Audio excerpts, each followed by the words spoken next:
Ben, moi, je vais commencer par une petite histoire. L'égalité des chances, je l'ai vécu sur la rive droite. Parce que, en fait, je suis dans un club, l'USRD Senon.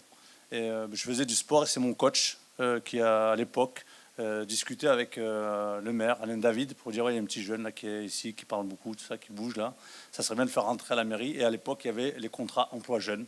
C'est grâce à ça que j'ai pris mon premier métier, emploi jeune, à la ville de Senon. J'ai fait quelques années et ensuite j'ai été appelé par la mairie d'Ambarès où j'étais directeur de la structure d'animation. Après, je suis parti vers d'autres aventures du côté de Perpignan, mais je suis revenu rapidement et on m'a accueilli à Senon pour développer les politiques de prévention à l'époque avec Madame Courrèges sur les city-stades. J'avais installé un petit peu tous les city-stades, animation territoriale.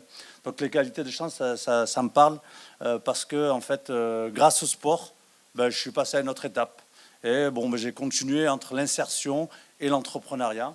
Et il y a 7 ans, maintenant, il y a une agence qui s'appelle l'Agence pour l'éducation par le sport qui m'a appelé à Paris avec un autre ami que vous connaissez peut-être pour certains qui s'appelle Hassan Zahi. On travaillait un petit peu, on intervenait dans les prisons, on a travaillé dans les structures un peu partout, avec Mohamed Fazani aussi.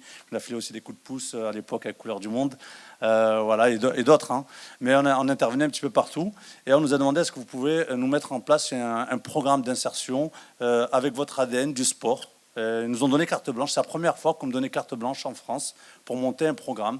Et donc, eh bien, on a écrit. Alors, c'est pas moi qui écris, parce que je suis pas bon pour l'écriture, mais on a demandé une équipe pédagogique. Voilà, 4 personnes qui étaient avec nous pour pouvoir écrire un programme. On a créé le premier programme d'inclusion par le sport, le déclic sportif. Alors, ça raconte quoi le programme? On part du besoin de l'entreprise et ensuite on va chercher des jeunes dans les quartiers ou dans les clubs sportifs. On ne regarde pas le diplôme, on ne regarde pas le parcours scolaire. On leur dit tu viens avec tes baskets, ton jogging, tu viens faire du sport. Et nous, on a développé un outil qui s'appelle l'outil Match. C'est un outil pédagogique qui nous permet de détecter les compétences transférables dans le sport vers l'entreprise. Un exemple concret, vous connaissez le parcours, il y a Makazi, les gens qui sautent, les jeunes qui sautent un peu partout. Eh ben, on va mettre un trait là et puis un trait là, puis on va demander à 10 jeunes de sauter.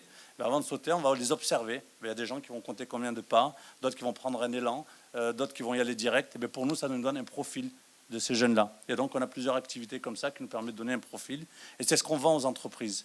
Donc aujourd'hui, ce qu'il faut savoir, grâce au déclic sportif, c'est 1000 jeunes qui ont signé un contrat pro, un CDI partout en France, sur Paris, Marseille, Le Havre, Nice, Roubaix, l'île de la Réunion. J'ai eu la chance de tourner dans tous les quartiers de France, où j'ai mis en place ces formations. Alors ces formations, ce n'est pas que pour les jeunes, j'ai mis aussi des formations en place pour les coachs qui accompagnent ces jeunes, parce qu'on le fait tous naturellement, quand on est dans le club et un jeune qui nous demande est-ce que tu ne connais pas un patron pour un stage d'une entreprise, qu'elles sont dit ouais, je connais quelqu'un, puis je l'envoie.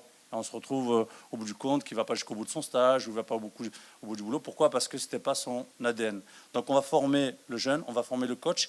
Et plus encore, quand une entreprise recrute un de nos jeunes en contrat pro, on négocie un CDI bien sûr, mais on va former les cadres qui vont l'accueillir. Parce qu'un jeune de nos quartiers ou dans un club qui est dans sa démarche, ben, il n'a pas tous les codes. Ben, nous, il faut les préparer, à les accueillir dans l'entreprise. Donc ça a matché. On avait commencé avec 30 jeunes. On en a maintenant plus de 1000 qui ont intégré les entreprises. 4 ans après, on a fait un bilan. On s'est rendu compte qu'en fait, il n'y avait que 70% de jeunes qui signaient. Et puis les autres, ils ne signaient pas dans les entreprises. Et on a regroupé certains jeunes, les coachs, pour essayer de comprendre.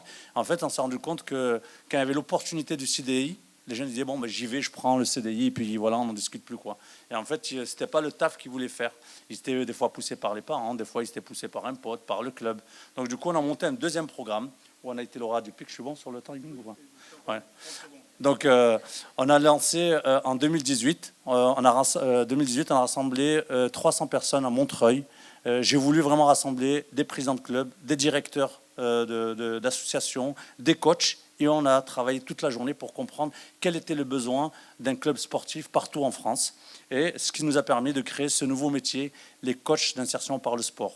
Petite info, on a déposé le dossier RNCP, donc c'est un diplôme qui va être reconnu en 2022. On pourra demain être coach d'insertion par le sport.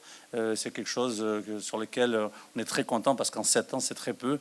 Mais c'est le premier tour de force qu'on a eu. Le deuxième, c'est qu'avec ce programme des coachs d'insertion par le sport, on a été lauréat du PIC. On a eu une petite enveloppe de 3 millions d'euros pour développer le projet dans toute la France. Donc on a formé plus de 150 coachs et on a accompagné plus de 900 jeunes vers l'emploi. Alors là, ce n'était pas des CDI, c'est des contrats pro aux formations. Bilan, j'ai bientôt terminé, c'est que là, aujourd'hui, sous l'effet de ce projet-là, le ministère du Sport nous a fait une commande. Voilà, on va être coacteur avec le ministère du Sport pour former 540 coachs partout en France. Alors pourquoi je suis là aussi parce que j'ai envie de vous partager aussi un rêve que j'ai. Un rêve, c'est de créer des écoles d'inclusion par le sport. Alors je suis très content parce qu'on a fait l'inauguration, le lancement, l'inauguration se fait au mois de décembre, la première école d'inclusion par le sport à Garges-les-Gonesse dans le 95. Donc mon rêve maintenant, c'est d'en créer un peu partout en France. La semaine dernière, j'étais à Roubaix. Pour Roubaix, c'est pratiquement validé. Il y a 4 semaines, j'étais à Marseille. C'est dans les discussions. Mais maintenant, j'aimerais l'installer ou sur la rive droite ou sur la rive gauche. Je ne vous cache pas que j'ai rencontré monsieur le maire il y a quelques temps. J'ai commencé à en discuter un peu avec les élus. La mairie de Bordeaux m'a contacté. J'ai des rendez-vous aussi avec la mairie de Bordeaux. La préfecture, j'aimerais bien vous rencontrer aussi pour échanger sur le projet et pour se dire pourquoi pas avoir notre première école d'inclusion par le sport ici, sur la rive droite ou la rive gauche en Nouvelle-Aquitaine. Voilà, pourquoi? Parce que ça va être 135 jeunes, de 135 à 235 jeunes chaque année qui vont trouver un emploi, une formation avec la méthode qu'on a mis en place et qui est reconnue par le ministère des Sports et par le ministère du Travail. Merci.